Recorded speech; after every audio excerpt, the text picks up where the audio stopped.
marches comme un aveugle qui ne sait pas où il va.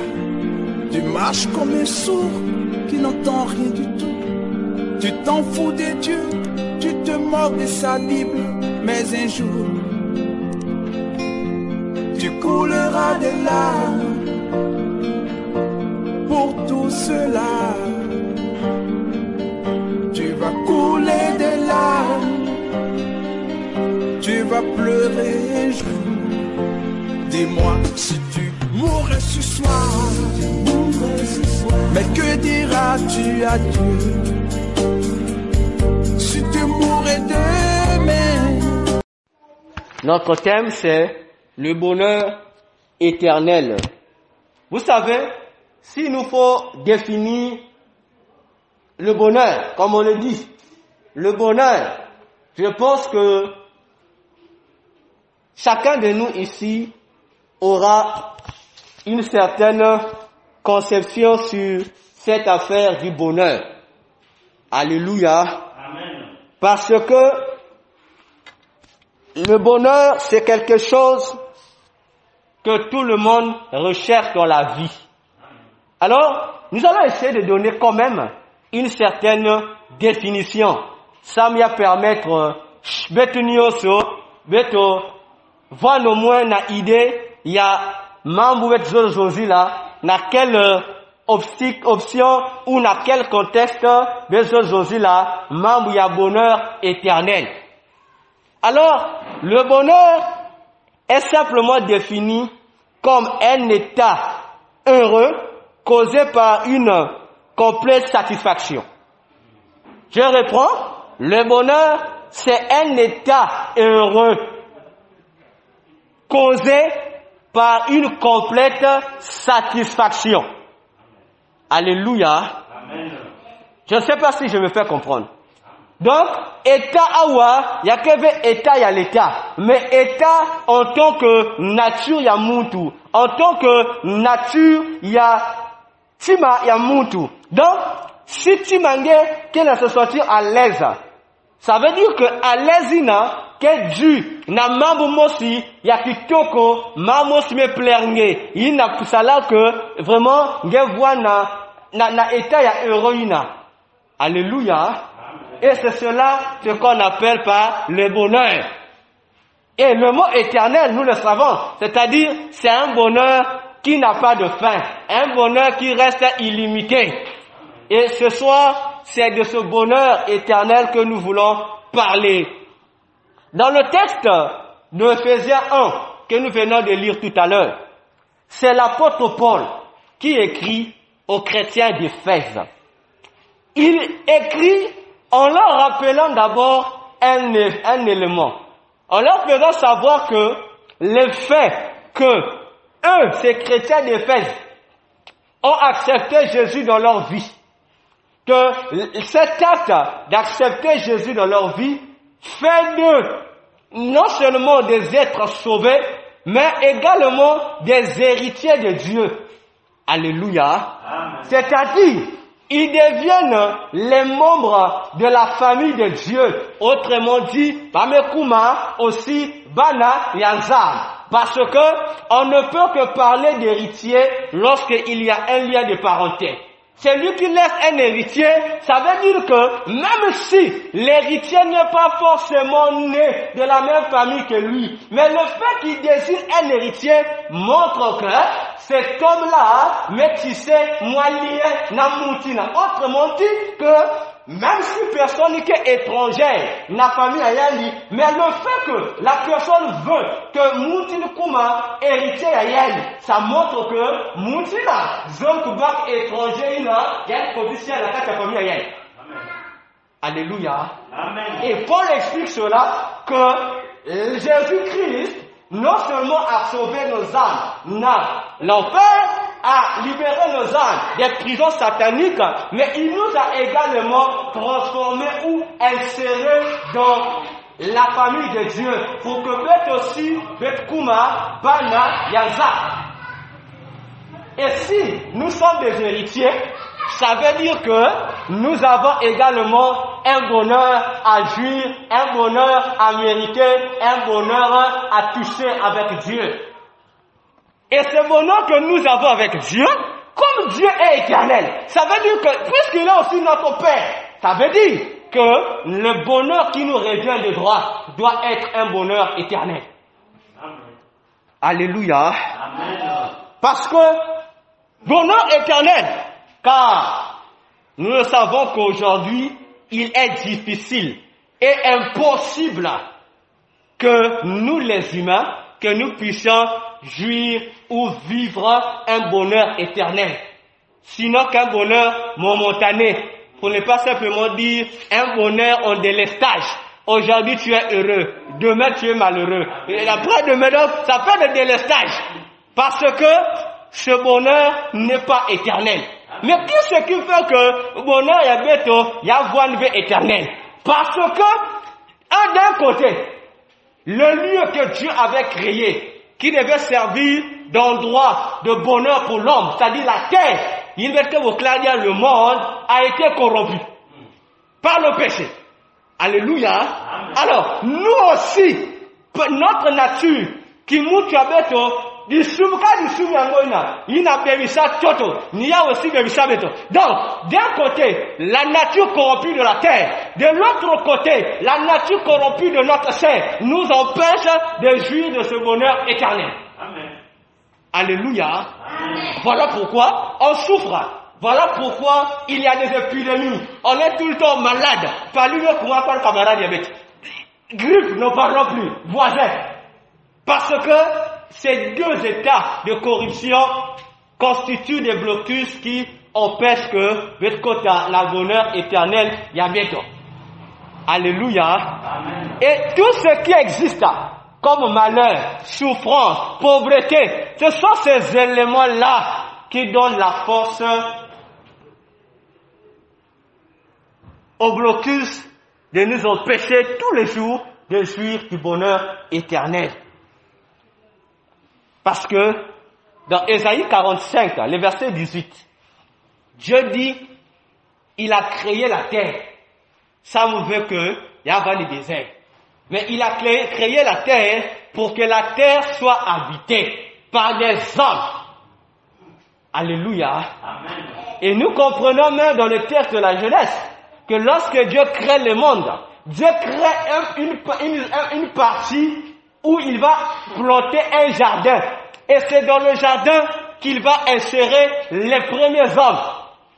Alléluia. Amen. Et il va leur donner des ordres pour leur dire que remplissez la terre, gérez, gouvernez, cultivez. Mais la base, c'est dans le jardin d'Éden. Et c'est là où commence le bonheur. Donc, lorsque l'homme devait quitter le jardin, ce bonheur qui a été donné devait continuer jusqu'aux extrémités de la terre. Mais le péché est venu déformer les choses, renverser les choses.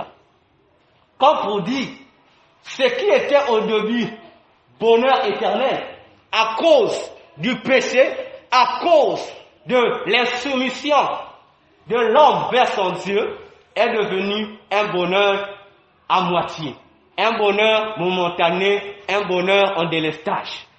Mais nous parlons du bonheur éternel. C'est-à-dire que tu commences avec sur la terre, et ce bonheur doit rester avec toi juste pour l'éternité en l'éternité. Alléluia. Amen. Voilà pourquoi nous parlons ici, ce que nous disons ici ne concerne pas le païen, ça concerne le chrétien. Alléluia. Amen. Parce que la Bible dit, le monde va passer, tous ceux qui appartiennent au monde passeront, mais ceux qui n'appartiennent pas au monde, c'est-à-dire ceux qui ont accepté Jésus comme Seigneur et Sauveur, eux ne passeront pas avec le monde, parce que eux, ils sont pas du monde, ils sont d'en haut. Alléluia. Amen. Voilà pourquoi ce message concerne les chrétiens. Alors, comment le chrétien peut-il faire pour jouir du bonheur éternel? Au début, je venais de le dire. Le principe est simple. Il faut seulement que tu acceptes Gebak décision Yangé Yakulanda Jésus. Tu dois suivre Jésus. Autrement dit, tu dois devenir disciple de Jésus. Alléluia. Amen. Mais lorsque tu deviens disciple de Jésus, il y a deux principes qui se présentent devant toi. Ces principes-là commencent avant ton commencement avec Jésus et même à la fin, il est aussi là. Ces deux principes. D'un côté, dans Éphésiens 2, le verset 10, l'apôtre Paul dit ceci. Il dit toujours aux chrétiens d'Éphèse, il leur explique en disant que Dieu avait créé des œuvres en Jésus pour que, à la longue, ceux qui devraient accepter Jésus, ceux qui devraient devenir les disciples de Jésus, ceux qui devraient devenir les enfants de Jésus, puissent venir les pratiquer.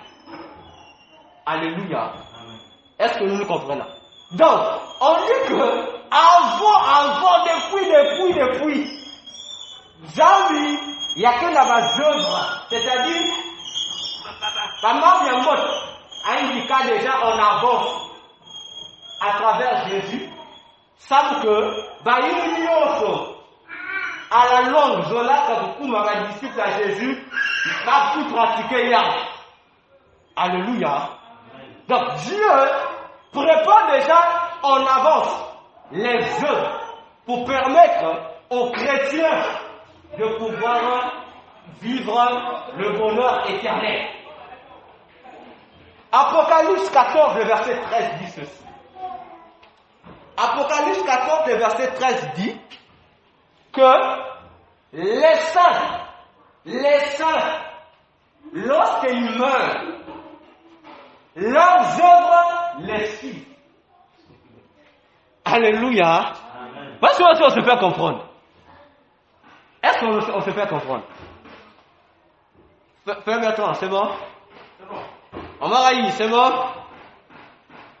Avant que toi tu sois chrétien, pendant que toi vous employez, Dieu crée des œuvres. C'est-à-dire, lorsque nous parlons des œuvres ici, mais que la salade allusion, ensemble, il y a dit que salade, ma banga, yangé, ou conduite, yangé.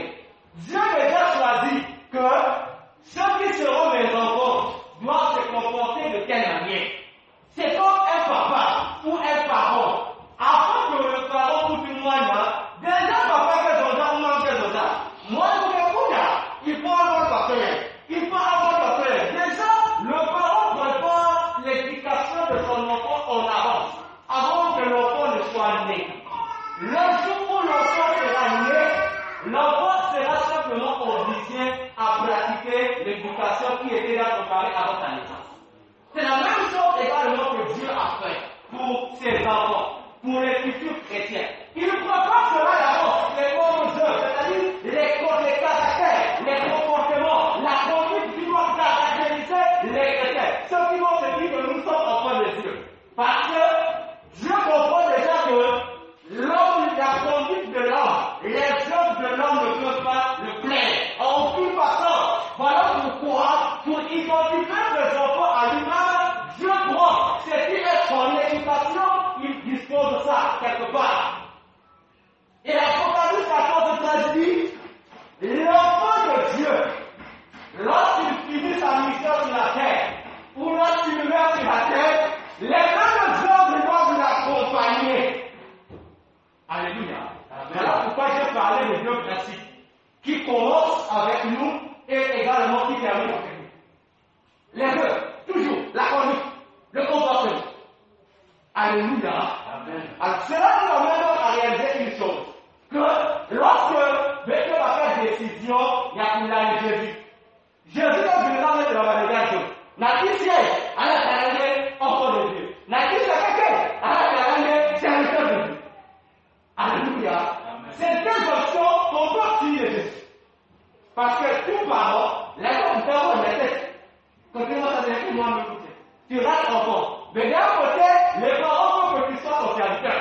Parce que le parent ne te met pas seulement au monde pour faire sa joie. En tant qu'enfant, le parent fait sa part des choses. Mais tu sais qu'il investit en toi. Parce que plus tard, tu vas aussi pouvoir investir en lui. C'est comme on dit,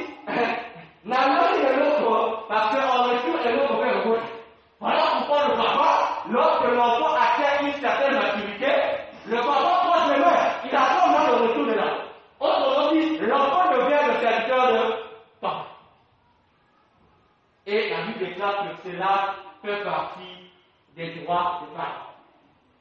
Alléluia. Amen. Parce que papa a mis l'enfant mort et papa était le récepteur de l'enfant. Mais lorsque l'enfant aussi atteint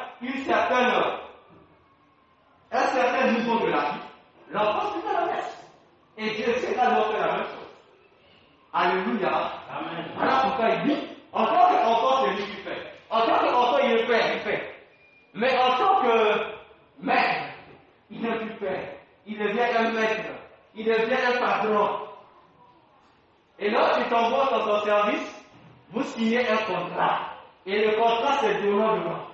Moi, je te paye, toi, mon serviteur.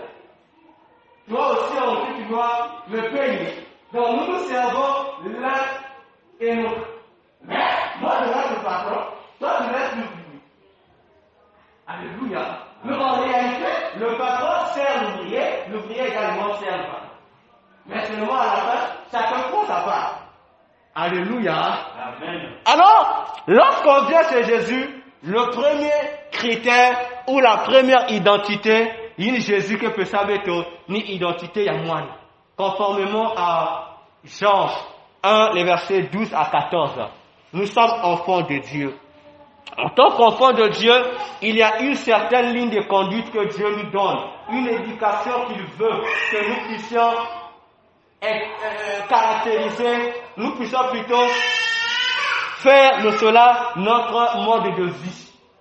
Alléluia. Amen. Parce que, en tant qu'enfants de Dieu, nous sommes appelés à pouvoir extérioriser, comme dit 1 Pierre 2, les versets 9 à 11, 1 Pierre 2, les versets 9 à 11, que nous les chrétiens, nous avons été transportés dans le royaume de lumière de notre Père, afin d'être des gens qui vont annoncer les vertus de Dieu. C'est-à-dire, lorsque Bekazula m'a vertu à moi, et ma vanga ya mote, ma caractère ya mote, ni que ça l'a nzambi. Donc, en tant qu'enfant de Dieu, le chrétien est appelé à faire la promotion ou à faire le marketing de la vie de Dieu sur la terre. Tu dois montrer à ceux qui ne connaissent pas Dieu comment Dieu est, comment Dieu vit, comment Dieu se comporte, comment Dieu voit, comment Dieu pense, comment Dieu agit. Alléluia. Parce que Dieu t'en a donné le pouvoir. Tu es son enfant. Il n'y a que l'enfant du président qui peut te dire réellement comment est le président lorsqu'il est sécurisé. Parce que si tu es étranger, tu vois comment est le président cravate à la télé ou il a plus bas. Mais celui qui est son enfant connaît. Alléluia. Amen. De même que les chrétiens aujourd'hui, c'est lui qui est appelé à présenter au monde Dieu. Voilà comment Dieu se comporte. Amen. Voilà, c'est notre Père. Ah, ça, il n'aime pas. Ça, il aime. Alléluia. Amen. Et cela amène le chrétien à pouvoir attirer le regard du païen vers Dieu. Autrement dit, à interpeller le païen, à lui faire comprendre que toi, païen, tu as besoin de revenir auprès du Père. Mais pour que tu reviennes auprès du Père, rappelle-toi les comportements ou la conduite que le Père aime. Alléluia. Amen. Alors la question que je voudrais te poser, dans ton quartier, dans ton lieu de service, là où ton pied est-ce que tu accomplis ce marketing? Est-ce que tu présentes réellement à ceux qui te voient ces vertus de Dieu? Alléluia. Amen. Ou bien toi, lorsqu'on te voit, donc au lieu de voter les vertus de Dieu, toi tu votes les vertus du diable. Alléluia. C'est à toi d'examiner comment tu te comportes en tant qu'enfant de Dieu dans la famille, dans ta maison, dans le quartier et dans ton milieu professionnel. Alléluia. Amen. Parce que c'est d'abord à cela que Dieu te voit. Parce que Jésus ne peut pas taper la poitrine que moi n'ai rien dit si tu ne marches pas selon l'éducation que lui t'a donnée. Alléluia. Amen. Parce qu'il a dit dans Jean 1, le verset 12 à 14, que tu es devenu enfant de Dieu. Ce n'est pas la volonté de l'homme. C'est-à-dire, papa et maman s'est décidé que votre. Non. Il dit, ce n'est même pas la volonté de la chair. C'est-à-dire que l'homme est resté à dire, ah, comme on dit, on a eu un accident. Non! Il ne se n'est même pas si la volonté du sort, c'est-à-dire, parmi l'autre décision que fait non! Il dit, mais c'est la volonté de Dieu. Donc, comme pour te dire, l'éducation que Dieu te donne en tant qu'enfant de Dieu, en tant que chrétien, n'a d'abord rien à voir avec toutes les autres éducations qui peuvent exister dans ce monde. Amen. Alléluia. Amen. Maintenant, c'est à toi de voir. Il n'y a que moi là, il y en a. Alléluia.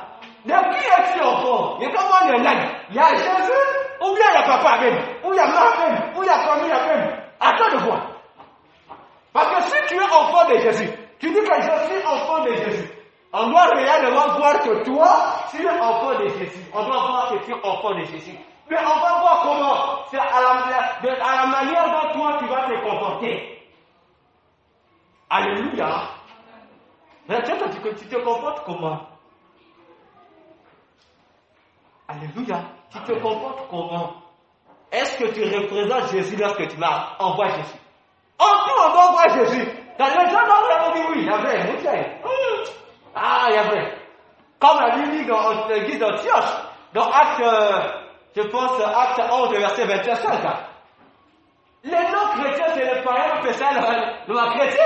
Parce qu'ils ont dit, oh, parce qu'il y a d'autres se comporter. Ah, parce qu'il y a d'autres qui dit non. Il y a eu Jésus dans le salon, parce que. Alléluia. Donc, ça amenait les païens à voir dans la conduite des apôtres, dans leur manière de vivre, dans leur manière de faire. Ils ont vu les mêmes manières que Jésus faisait. Ils ont dit non, ce sont des Christos. Autrement dit, des gens qui ressemblent à Jésus. Mais est-ce que toi-même tu es là, tu es conscient? Est-ce que tu ressembles vraiment à Jésus dans ta conduite? Nous sommes encore dans la première identité en tant qu'enfant de Dieu. Alléluia. Amen. Est-ce que ça va? Amen. Je saute. Comment on dit ce profane, je fais un bordel, je saute. Je prends la deuxième identité.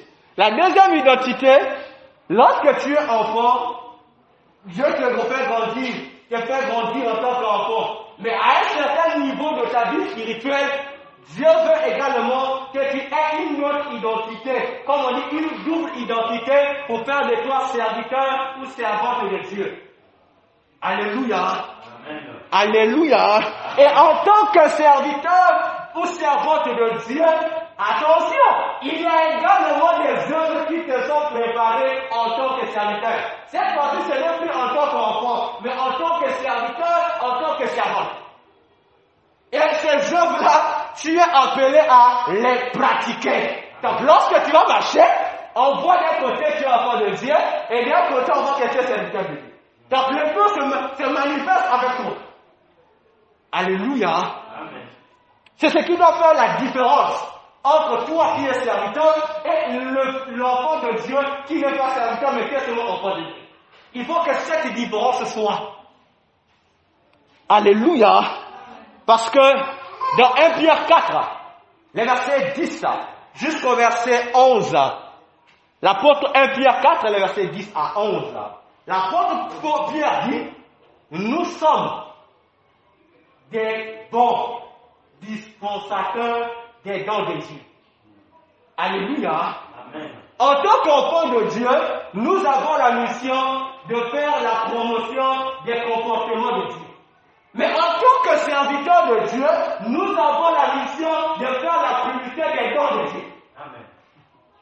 Alléluia. Amen. Donc on a un côté, faire la publicité de la conduite de Dieu, mais d'un côté on fait la publicité des dons de Dieu. C'est-à-dire ce que Dieu a comme de précieux. Alléluia. Donc on apporte d'un côté, présenter la personne de Dieu, de l'autre côté, voter les biens de Dieu. Et en tant que serviteur, est-ce que tu fais la promotion du don de Dieu? Est-ce que tu en fais? En tant que serviteur, en tant que servant. Alléluia. Amen. Est-ce que réellement, toi, Bertrand, est-ce que tu fais la valeur du don de Dieu? Est-ce que tu en fais? cette valeur de don de Dieu. Donc, lorsque tu marches, en tout cas, non seulement que tu fais la valeur de la personne de Dieu, mais tu fais également la valeur de la richesse de Dieu. Est-ce que tu en fais? Parce que c'est ainsi. Lorsque tu dois mourir, tes œuvres en tant qu'enfant de Dieu, tes œuvres en tant que serveur doivent te suivre. Parce que ce jour-là, devant le tribunal de Christ, Paul dit, nous allons comparaître devant le tribunal de Christ. Pourquoi faire? Il n'y a que vraiment il y a que juger, mais non. Ça sera maintenant une question de voir. On va te sortir ta liste. On va vérifier. On dit, bon, on sort d'abord ça, les livres là, en tant qu'enfant de Dieu. Est-ce qu'il a fait la promotion de... On dit, ah non, en tant qu'enfant de Dieu, c'est vrai qu'il est héritier. Il va hériter le royaume des cieux, oui. Mais les autres, là, je ne vais pas faire le travail, non. Et en tant qu'enfant, il n'a pas fait son boulot. Bon, en tant que serviteur, c'est ici aussi 0-0. Ça veut dire que tu es au ciel, tu n'as ni récompense en tant qu'enfant de Dieu et en tant que serviteur de Dieu.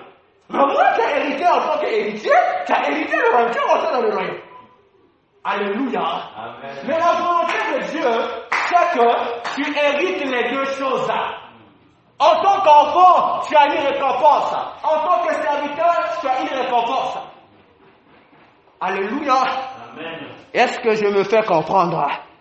Parce qu'en tant que serviteur, là tu deviens ambassadeur. C'est-à-dire, de la même manière que tu vois le politicien, de la même manière aussi toi tu deviens devant ces dieux.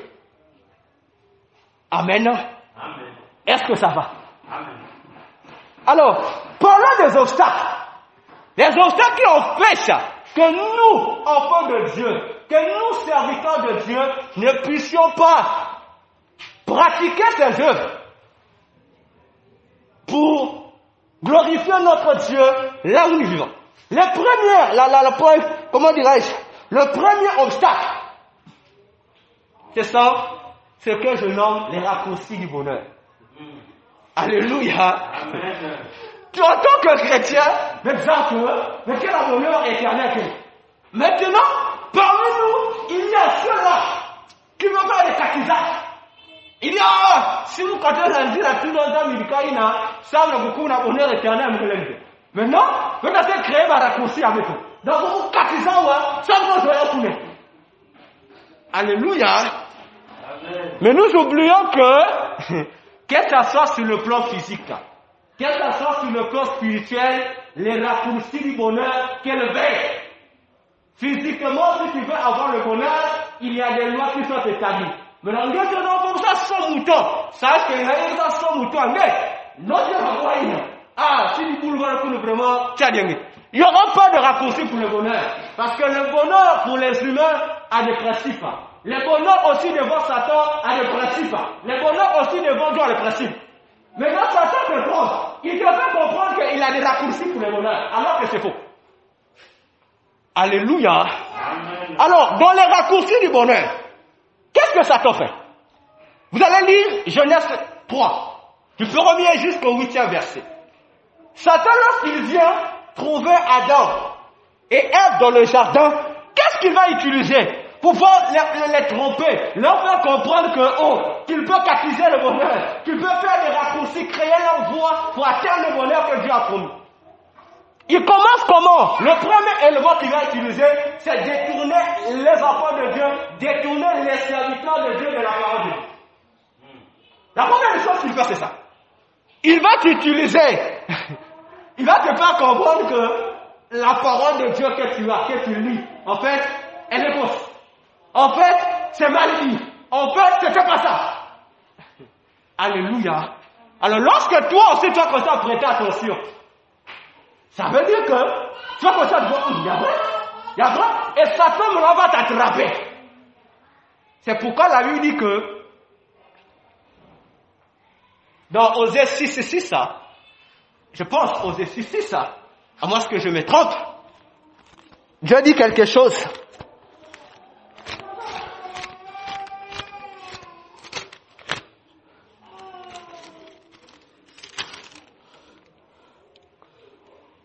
Voilà, Dieu dit dans Osée 6, il dit, car j'aime la piété et non les sacrifices et la connaissance de Dieu plus que les holocaustes. Alléluia. Dieu dit, il aime la connaissance de sa parole, plus que les électeurs, c'est-à-dire plus que les offrandes que tu vas apporter. Donc entre les offrandes et la connaissance de la parole, Dieu choisit la connaissance de sa parole. Alléluia. Mais puisque Satan comprend ce secret, Satan doit d'abord te dérouter de la parole de Dieu. Il va te faire comprendre qu'en dehors de la parole de Dieu, c'est possible que tu atteignes ce bonheur éternel. Et si tu écoutes Satan, tu vas suivre sa voie. Et en suivant sa voie, lorsque tu vas arriver au bout du chemin, tu vas dire, oh, dis-moi tu vas. Fais trop tard. Alléluia. Amen. Alléluia. Amen. Il n'y a pas de raccourci pour le bonheur. Si tu es enfant de Dieu, ton bonheur se trouve entre les mains de Dieu. Et ton bonheur se trouve toujours entre tes mains. Lorsque quand même tu es serviteur, tout se trouve entre les mains de Dieu. Ton problème d'abord, mets la confiance en la parole que Dieu t'a donnée. Fais confiance à la ligne que Dieu t'a donnée dans sa parole. Respecte seulement cette parole qui atteindra le bonheur éternel qui t'approuve. Alléluia. Amen. Le deuxième élément que le diable utilise encore, toujours dans Genèse 3 où nous sommes, il utilise le matu vu. C'est-à-dire, le fait de chercher toujours à se plaire. C'est ce que le diable utilise. Regardez, il dit à Adam et Ève, après avoir mis semé les doutes de la parole de Dieu, il dit à Adam et Ève que, oh, mais nous sommes, oh, il dit quoi? Mais nous sommes, oh, mais aussi, oh, t'as là. Zambounaka, si même Kayan, il pourrait une laïe. Si même Kayan, oh, mais ne trouve pas ton ça. Alléluia. Amen. La Bible dit que Dieu descendait le soir pour causer avec l'homme. Ça veut dire que lorsque Adam voyait Dieu, il voyait la gloire de Dieu, il voyait comment les anges servaient Dieu. Adam dit, ah! Donc, nous ne faisons pas ça. Oh, regarde, ça a tiré, ça a dit, oh. Adam dit, nous ne faisons pas ça. Alléluia. Et c'est le principe que Satan utilise dans le milieu de la terre. Parce qu'il comprend que les enfants de Dieu sont enfants et sont serviteurs de Dieu. Et ils doivent présenter les qualités de Dieu et vanter les richesses de Dieu. Alors, lorsque toi tu vantes les qualités et les richesses de Dieu, ça constitue une défaite, un déséquilibre pour la destruction des œuvres de Satan. Maintenant, Satan, pour empêcher que ces œuvres soient détruites, il doit donc, comment on dirait, il doit donc changer l'orientation de ta vie. Au lieu que tu présentes Dieu, il te dit, oh, présente-toi toi-même. Parce que lorsque toi-même tu seras ton propre présentateur, le royaume de Satan sera fortifié. Ça veut dire que tu ne pourras plus détruire son royaume. C'est-à-dire que le royaume de Satan, du jour au jour, il n'y a que aller à l'est. Alléluia. Amen. Il leur dit, vous serez comme des dieux. Ah, on devient copain. Alors, oh, donc vous n'avez pas de kawa, n'a pas de pète qui a brillé dans mon cas parce que oh, ben ça me fait. Il dit, faut beaucoup mal. Alléluia. Amen. Est-ce que tu peux acclamer le Seigneur?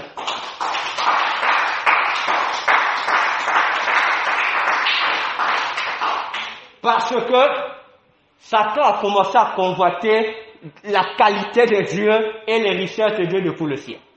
C'est à cause de cette envie-là, de chercher à supplémenter Dieu, de chercher à prendre la gloire qui revient de Dieu, qui a fait qu'on puisse chasser Satan du ciel.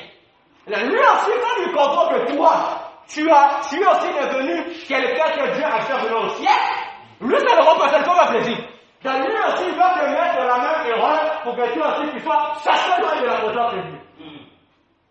Alléluia. Amen. Parce que Dieu a dit dans Ésaïe 42, le verset 8, il ne partage pas sa gloire avec quelqu'un. Amen. Alléluia. Parce que Adam et Ève, s'ils étaient attentifs à la parole de Dieu, aux instructions que Dieu leur avait données, ils devraient comprendre une chose que lorsque Satan leur dit que vous serez des dieux, qu'en réalité ils étaient déjà des dieux, dès lors que Dieu leur a dit, voici, faisons l'homme à notre image et à notre ressemblance, afin qu'il glorifie, qu'il. Dieu faisait déjà de l'homme un Dieu. Alléluia. Mais là, Satan, quand il sait que toi tu ignores cela, il va te faire t'amener hors de ton bonheur. Alléluia. Amen. Parce que même Jésus a dit dans Jean 10, le verset 34, verset 36, il a dit, oh, la parole de Dieu dit que les enfants de Dieu sont des dieux. Parce que Satan va nous amener à quitter notre répertoire de Dieu pour rentrer dans le répertoire de Dieu. Là, il y a un problème. La gloire de Dieu en tant que Dieu, c'est une autre chose.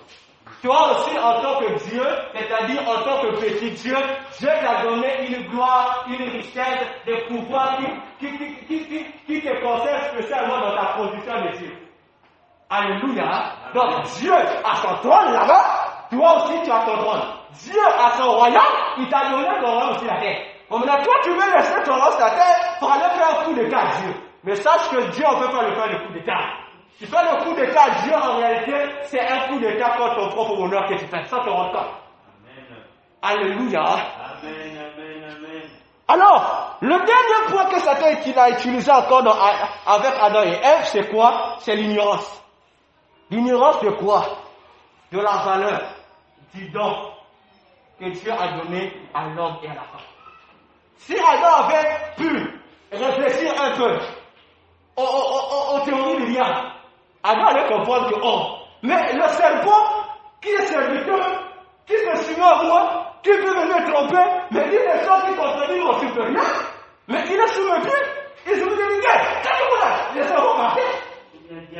Voilà! Alléluia! Parce que Dieu a dit à l'homme, je te donne le pouvoir sur tout ce qui est Israël. Ça veut dire que le serpent n'avait rien. Voilà pourquoi Satan a compris. Mais pourquoi Satan n'est pas venu en personne? Parce qu'il dit qu'il est puissant. Pourquoi Satan vient en personne? Alléluia! Lui aussi, Satan, il tourne envoyé. Alléluia! Pour te dire ce soir, ne sois pas ignorant du don que tu as reçu en tant que serviteur. Ne sois pas ignorant de la valeur du pouvoir que tu as reçu de Dieu. Amen. Parce que ton pouvoir que tu as reçu, toi tu négliges, mais le pouvoir là a des influences. Ce pouvoir là est capable de t'apporter ce que ton cœur désire. Amen. Alléluia. Amen. Mais si toi tu ne comprends pas ça, tu dis à ce moment-là, mais en toi Dieu a mis des valeurs. Réalise que je suis une autorité que j'ai établie. Satan n'aura pas le pouvoir sur toi. Parce que Satan ne nous attaque que par rapport à nos manquements, par rapport à nos besoins. Il constate que Jésus, dans Matthieu 4, Jésus avait faim. Il t'a Jésus a fait dans le royaume. Il a fait dans le côté les colonies. Il dit Jésus, il a arrêté. Mais dernier kata, il a dit non, Jésus. Moi, je sais que tu n'as pas de royaume, tu n'as pas de vie. C'est que tu n'as bon, il y a qu'un gars galérien. Bon, je te donne tout tes. Alléluia. Amen. Alléluia. Amen. Regarde bien ta vie, frère. Regarde bien ta vie, saint. Lorsque tu es à l'aise, Satan, tu n'as pas de tentation. Alléluia. Amen. Mais une fois seulement que tu as reçu 10 millions, tu dis, mais 10 millions, tu as fait le projet. Tu dis, ça a manqué. Hein. Lui, je l'ai t'aider à compléter le manquement. Mais là, si tu ne sois pas attentif, tu vas penser que ce qui va t'apporter va t'aider. Alors, ça ne va pas t'aider. Lorsque tu te trouves insatisfait, lui il apparaît. Lorsque tu es juste satisfait, c'est pas ça. Il attend seulement que lorsque toi, tu rentres dans une position de faiblesse. C'est là maintenant, il vient pour te dire que j'ai la solution. Alléluia. Amen. Le deuxième point, qui fait que les enfants de Dieu, les serviteurs de Dieu ne comprennent pas, qu'ils ne puissent pas atteindre ce bonheur éternel, c'est l'amour du siècle présent.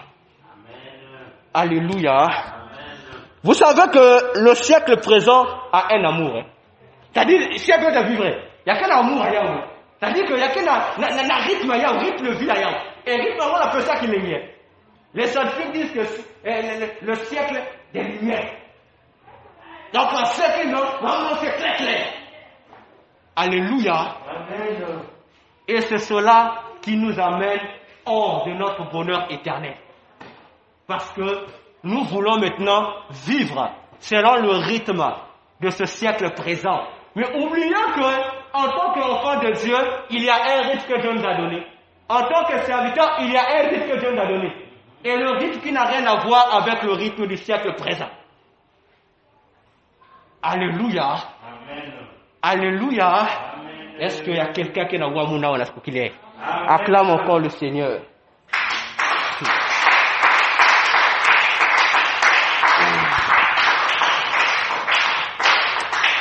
Dans Éphésiens 2, le verset 1 à 2, l'apôtre Paul dit que dans ce monde-ci, il y a un train qui conduit les gens.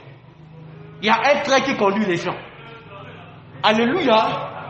Donc les gens qui vivent sur la terre sont dans un train qui dirige. Et qui dirige le train? On dit que c'est le diable qui dirige le train, qui conduit ce train. Mais le diable conduit le train de ce monde vers quelle direction? Vers quelle gare? Nous savons tous quelle est la gare où Satan nous amène. Nous savons. La gare, c'est la perdition éternelle. Parce qu'il sait que toi, enfant de Dieu, tu dois bénéficier le bonheur éternel. Lui, le diable va hériter de la perdition éternelle. Alors, il te met dans son train.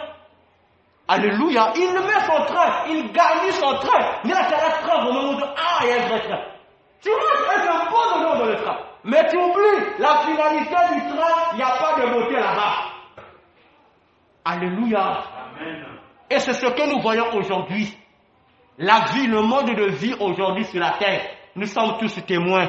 Partout, on voit comment Satan donne la valeur à son train. Que ce soit dans nos télés, que ce soit dans nos films, que ce soit dans les livres, que ce soit partout tu vois ça. Comment Satan fait la publicité du train? Simplement pour te dire, oh là, il commence à venir là, côté la cloud. Alléluia. Amen. Et dans 2 Timothée 4, le verset 13, l'apôtre Paul manifeste un regret. Il dit, parmi les frères en Christ qui étaient avec lui comme des compagnons d'œuvre, il dit, il y a un frère, un bien-aimé, appelé Démas, qui a abandonné Paul à cause de l'amour du siècle présent. Un Démas, alléluia, amen. Un certain Démas, frère Démas. J'espère que le frère Bertrand ne pas le frère Démas. Alléluia. Amen. Le frère Démas, Paul. Pour essayer Jésus, c'est bon. Les miracles, c'est bon. La foi, c'est bon. Mais,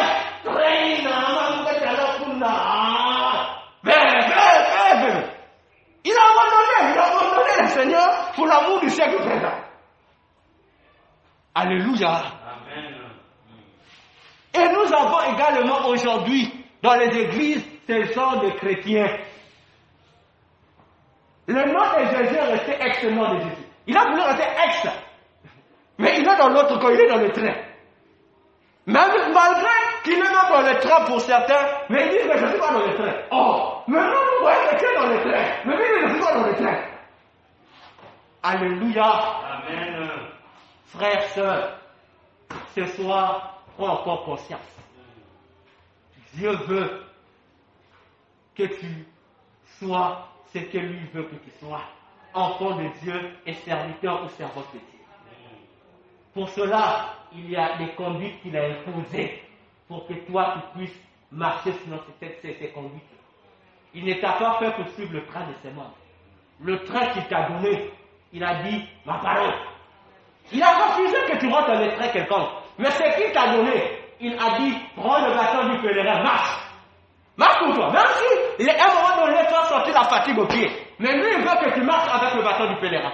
Il ne veut pas que tu prennes les raccourcis. Parce que le train, ça sera facile ici. Et tu ne te faire arriver. Alléluia. Jusque même aujourd'hui, il y a le métro. Dans quelques minutes, tu peux arriver dans une autre ville. Mais Dieu te dit, il t'a donné les pieds. Marche pour toi. Marche. Il est là pour te soutenir.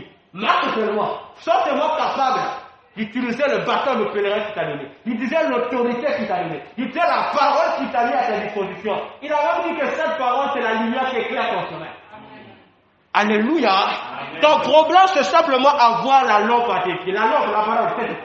Qu'il fasse nuit, qu'il fasse nuit, jour, peu importe la température, peu importe les circonstances, lui te dit, ne jette pas la lampe. Parce que c'est la lampe qui te montre. C'est la lampe qui te montre le chemin. Voilà pourquoi Abraham pouvait dire à l'autre, oh l'autre, si tu choisis à gauche, moi je prends la droite. Si tu choisis à droite, moi je prends la gauche.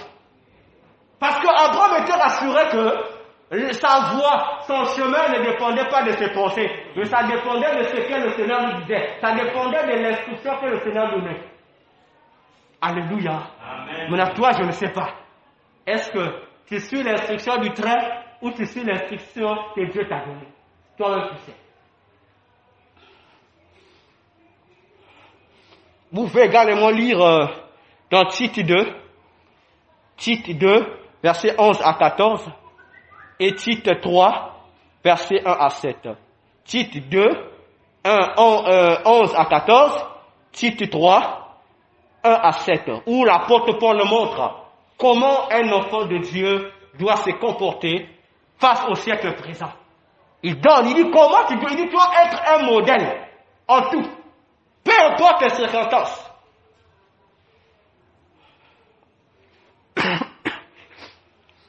Le troisième élément, c'est le manque de persévérance dans la foi face aux promesses de Dieu.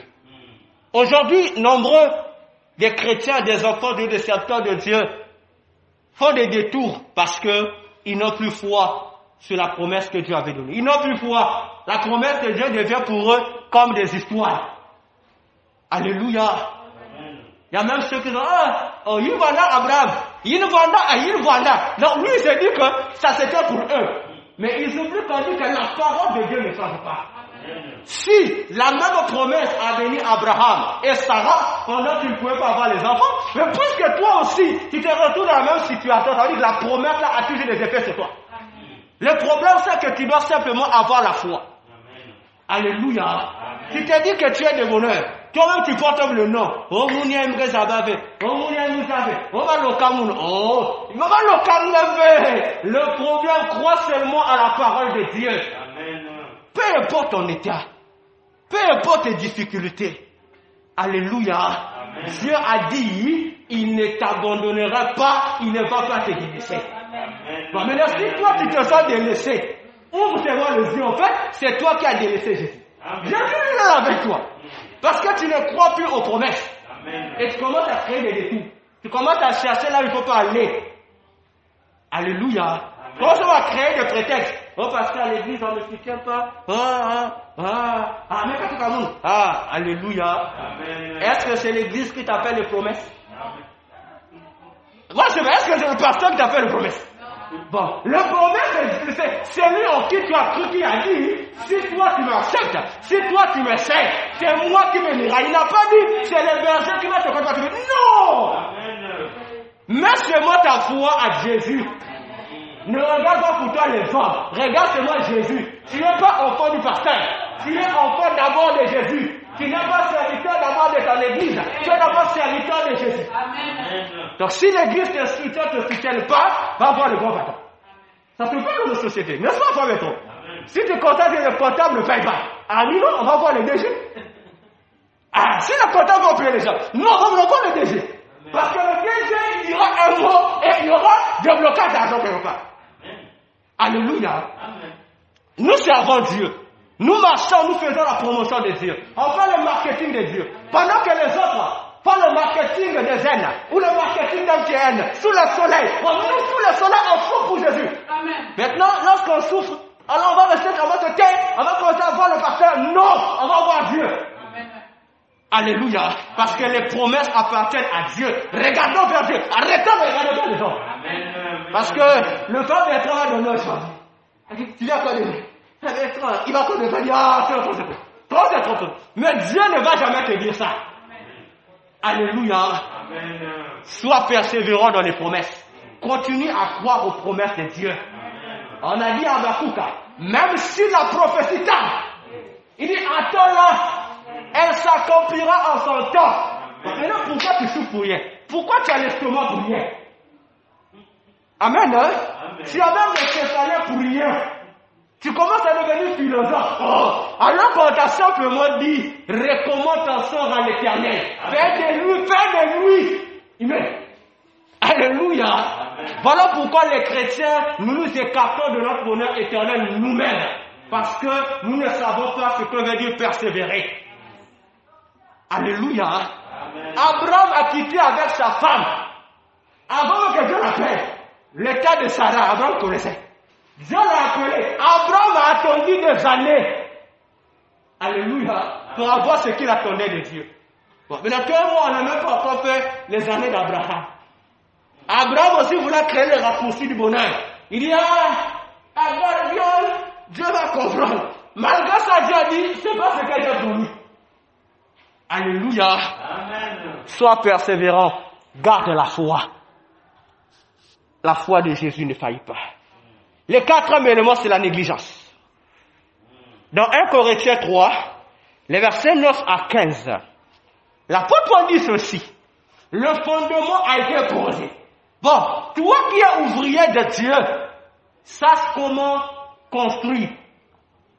Parce que, il dit, un temps viendra où les œuvres de chacun seront examinées, pas passer par le feu.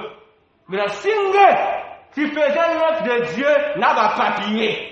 Lorsqu'on va faire passer les papiers dans le feu, Paul dit, le papier sera consommé.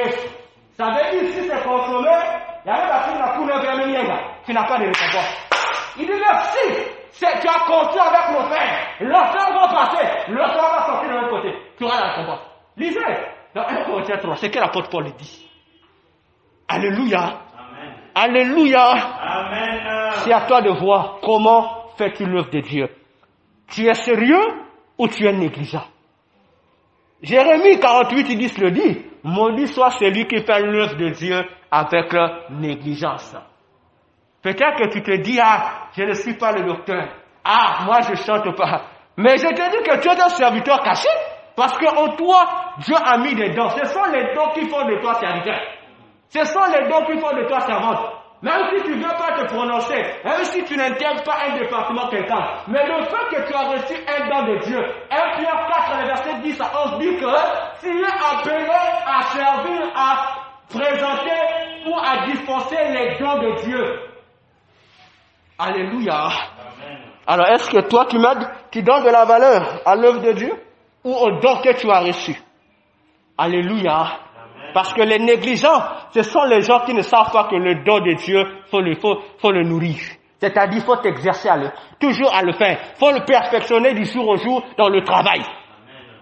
Mais aujourd'hui, nous avons des experts. Il dit, comme il a les dons, il dit, je ne peux plus travailler les dons.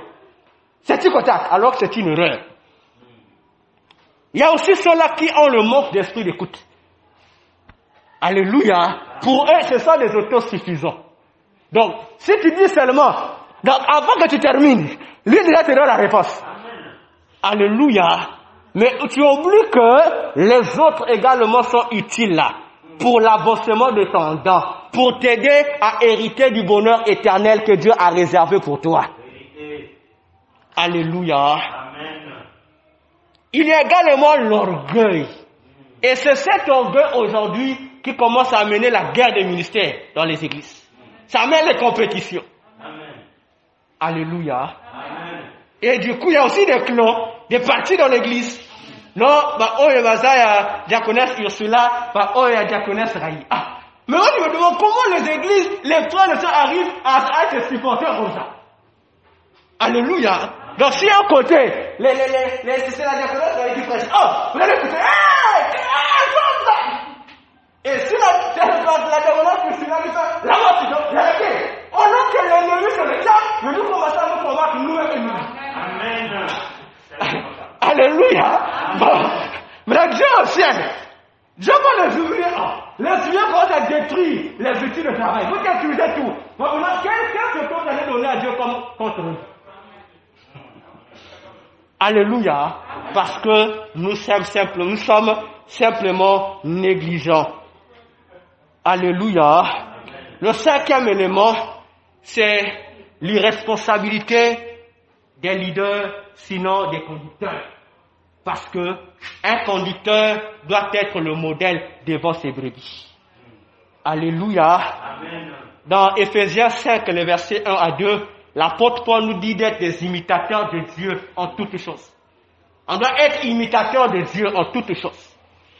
Alléluia. Amen. Dans Tite 2, 6 à 8, il dit à Tite, qui était évêque, c'est-à-dire ancien, il lui dit d'être le modèle en toutes choses. Dans 1 Timothée 4, les versets 12 à 16, il dit également à Timothée qui était évangéliste d'être le modèle des gens qu'il dirige. Alléluia. Amen. Dans Galates 2, tous les chapitres, Paul reproche à l'apôtre Pierre, qui était le pasteur suprême, s'il faut que je le dise, de toutes les églises. Parce que c'est à lui que Jésus a donné la responsabilité de paître ses brebis. Alléluia. Le pasteur leader, voilà, comme on l'a dit aujourd'hui. Mais Paul qui vient après, il constate que Pierre ne marchait lui-même pas conformément à l'évangile qu'ils ont reçu. Il dit, j'ai reproché Pierre. Il a dit à Lisée Galate, il dit à Pierre ce qu'il va dire à Pierre. Alléluia. Amen. Si tu es chrétien, si tu es serviteur, efforce-toi à être le modèle pour ceux que tu diriges. Alléluia. Amen. Ça dit, même si tu aimais le téléphone, lorsque tu constates que lorsque tu fais allô, tu vois que ceux que tu diriges sont distraits par le téléphone. N'utilise plus le téléphone devant eux. Alléluia. Amen. Parce qu'en tant que leader, en tant que guide, en tant que dirigeant, tu deviens le berger de ces hommes-là. Tu deviens leur première force. En fait, c'est toi qui les motives désormais. Alléluia. Mais si toi qui motives, tu n'es pas modèle dans ce que tu dis. Et qu'est-ce qu'ils vont faire? Ils vont te suivre. Alléluia. Amen. Alléluia. Amen. Je sais que tous ici, à la longue, nous serons appelés à être des leaders, à être des dirigeants ou des conducteurs. Mais lorsque tu seras conducteur, on va te donner la charge d'une, deux, trois personnes. Efforçons-nous, s'il vous plaît, à être des modèles en toutes choses. Alléluia. Amen. Et le dernier point, vous pouvez lire dans Luc 7, le verset 33, c'est un serviteur, une servante de Dieu, un enfant de Dieu doit savoir rester dans les consignes que Dieu lui a données. Alléluia. Amen. Lorsque tu es serviteur, enfant de Dieu, lorsque tu veux rentrer dans une relation ministérielle avec Dieu, il y a certains principes, certaines règles, certaines lois. Il nous a que tu vas défendre que tu dois. Je peux te dire, ça dépend comment je te choisis, mais désormais je ne veux plus que tu portes tes chaussures, car là on tourne. Amen. Alléluia. Mais Dieu vient chez la diaconesse Raïs, il dit diaconesse Raïs, comment on met tes talons rouges? Dieu lui va faire. On a le droit de prendre dans l'église du Dieu. Il faut la diaconesse Raïs avec ses talons rouges. Il dit, oh, mais jamais. Alors, on est là, on va. Ça allait pour nous. Amen. Alléluia. Amen. Parce que c'est Dieu qui nous connaît. Dieu sait que s'il interdit ceci à un tel, mais alors il a laissé, il sait pourquoi. Toi, ton problème, ne dis pas le complot. Si seulement les consignes que Dieu t'a données. Dans Luc 7, 33, Jésus-Christ a dit, Jean-Baptiste, on lui a donné des instructions. Il était devant boire du vin, du vinaigre. Il y avait des conditions qu'on lui avait données. Mais Jésus dit, moi je n'ai pas les contrats de pouvoir la mettre avec. Alléluia. Donc Jésus a reçu les conditions qui avaient devant les gens. Jean aussi est resté dans ces conditions, dans ces consignes. Parce que tu as reçu dans ton testament quelqu'un qui dépend des consignes personnelles que Dieu a dit. Là, tu ne sais pas reçu. Mais Dieu t'a dit non, ne fais pas. Ne fais pas. Si Dieu t'a dit fais, fais. Alléluia. Amen. Utilise toujours poser la question. Dieu voit un célibataire comme le prophète Osée. C'était celui. Dieu lui osait. Va épouser une femme prostituée. Alléluia. Amen. Moi, je pense ici que si le frère Bertrand est là, je lui dis, frère Bertrand, va épouser une prostituée. Le frère Bertrand dit ça, c'est le diable qui me parle. On va sortir tous les versets de la Bible. Dieu ne peut pas dire ça, même pas lui a osé. Parce que l'acte Osée devait accomplir était significatif pour Dieu. Alléluia. Amen. Il va d'abord premièrement. Il prend la prostituée. Il prend, pourquoi? Dieu dit, même encore. Allez d'abord, osez. Un prophète de Dieu. Alléluia. Amen. Mais nous aussi, si le pasteur ça dit non, Dieu m'a dit, c'est notre réponse. Tout l'avons pu le dire. Regarde la pasteur, mais quand tu m'as on va créer tout. Mais sans pour autant d'abord chercher à consulter Dieu, a dit, mais pourquoi Dieu le fait? On ne le dit pas en latin. Alléluia. Amen. Alléluia. Amen. Est-ce que nous avons compris le message de ce soir? Amen. Nous acclamons le Seigneur.